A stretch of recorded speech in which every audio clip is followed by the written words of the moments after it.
이 시간 말씀은 디모데후서 2장 20절 21절 말씀입니다. 큰 집에는 금그릇과 은그릇뿐 아니라 나무그릇과 질그릇도 있어 귀하게 쓰는 것도 있고 천하게 쓰는 것도 있나니 그러므로 누구든지 이런 것에서 자기를 깨끗하게 하면 귀히 쓰는 그릇이 되어 거룩하고 주인의 쓰심에 합당하며 모든 선한 일에 준비함이 되리라. 아멘. 내가 오래전에 속했던 청년부에는 여러 전도사님들이 일을 하고 있었는데 그들 중 상당수는 신학생들이었고 나이도 들고 이미 결혼을 하고 아이들이 있는 가난한 형편의 전도사들이었습니다.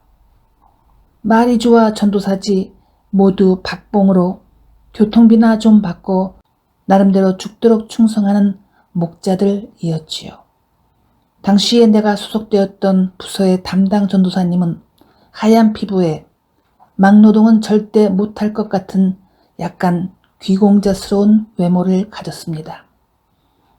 그분은 간혹 주의 종은 만인의 연인이야라고 해서 어쩌면 많은 노처녀 자매들의 마음을 혹시나 하고 설레게 했던 것도 같습니다.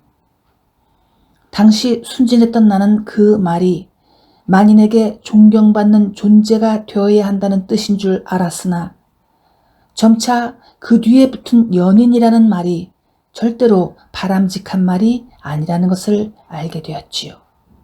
오히려 얼른 떼서 멀리 던져버려야 할 오물 같은 것임을 알았습니다. 어쩌면 지금도 그런 추접스러운 생각을 하며 양들을 오도하는 이상한 목자가 있을 수도 있으니 양들도 그런 말에 현혹되지 말고 조심할 일입니다. 그리고 목자에 대해 생각해 보자면 우리가 귀에 못이 박히도록 듣는 게 목자는 양들을 사랑하고 친절하고 잘 가르치고 못된 양을 보아도 인내해야 좋은 목자, 선한 목자다. 그런 말입니다. 그 말이 듣기도 좋고 하기도 좋아. 그렇지. 목자는 그렇게 사랑을 가지고 일을 해야지 하는데 사실은 목자와 양은 적당한 거리를 두어서 선을 넘지 못하도록 서로 조심해야 할 필요가 절대적으로 있습니다. 우리 주님은 영이시라 눈에 보이지 않아 캐주얼하게 무례하게 굴고 불순종도 쉽게 하는데 사람 목자는 직접 만나는 것뿐 아니라 멀리 떨어져 있어도 전화나 이메일이나 SNS 등을 통해 정말 원한다면 24시간 수월하게 소통할 수 있습니다. 그런데 그런 쉬운 접촉이 크리스찬으로서 건강한 믿음 생활을 지키는 데엔 해독이 될 수도 있습니다. 그리고 예수님께서 나는 선한 목자다 라고 하셨는데 사실 그 말씀은 너한테 문제가 생긴다면 언제든지 달려갈 게가 아닌 우리가 바른 길, 바른 방향, 좁은 길, 좁은 문으로 제대로 갈 수 있도록 하고 필요하다면 통제와 독재까지도 하실 수 있는 분이다라는 뜻입니다. 그렇지 않습니까? 만일 예수님께서 사람들이 일반적으로 기대하는 소위 아주 친절한 목자시라면 바리새인들이나 사두개인 제사장 장로들에게 화 있을진저 하고 저주를 퍼부으시거나 독사의 자식들, 그러니까 이 뱀새끼들아 라는 거친 욕을 퍼붓지는 않으셨을 것입니다.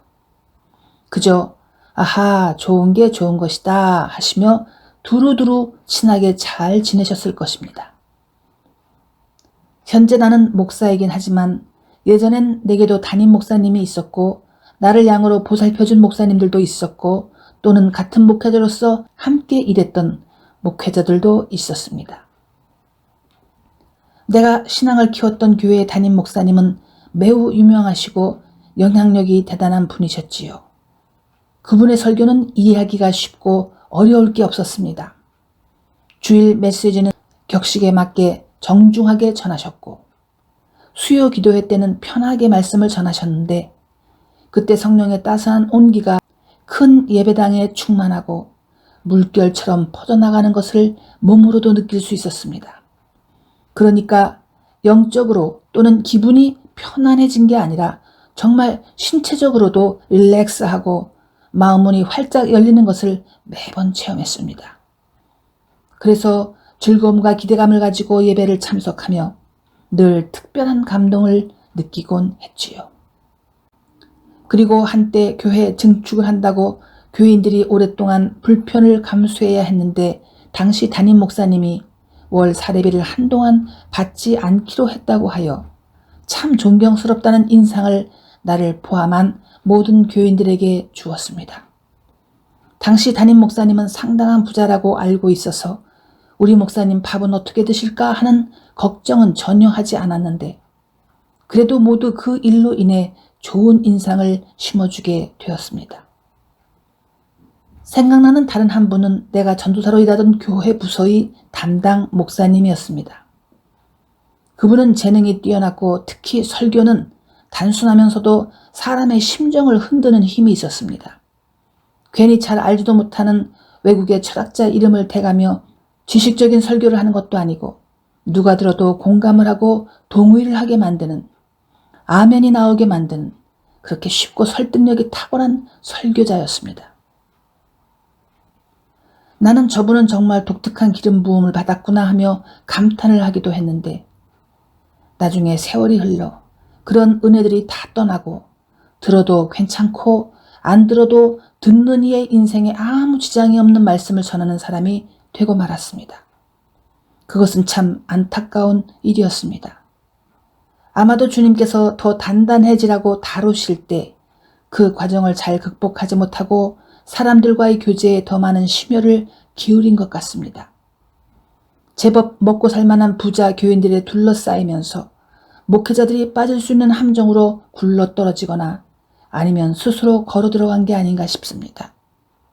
인간적으로는 좋은 분인데 높은 창공을 날 수 있는 큰 날개를 놓친 것 같아 안타까웠습니다.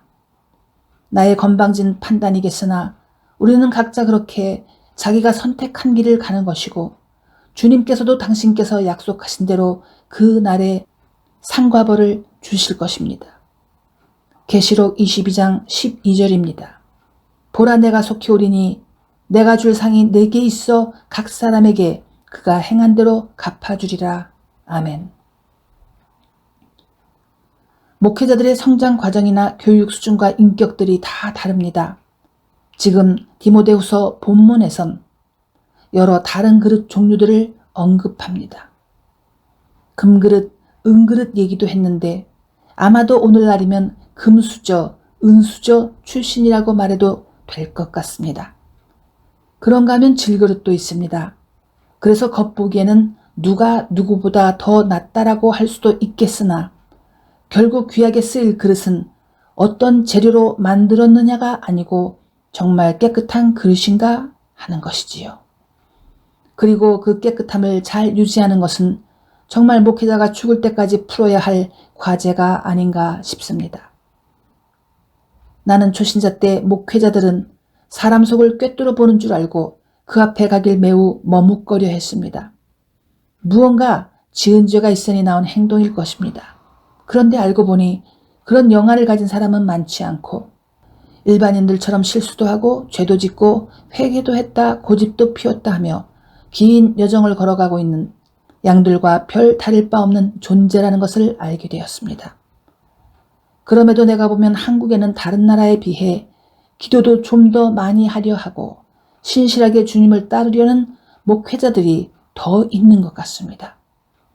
그리고 요즘같이 계시록의 7 교회의 성향들이 노골적으로 다 터져나오는 이 마지막 때에 자신의 약함을 학력이나 인본주의로 커버하려는 자기 안의 유혹을 버리고 다시 오실 예수님을 충성스러움으로 맞이해 보려고 애를 쓰는 어떤 목회자들과 그들의 훈련받은 교인들을 보면 바로 거기에 주님의 치유와 기적들과 한국의 소망이 있음을 부인할 수 없습니다.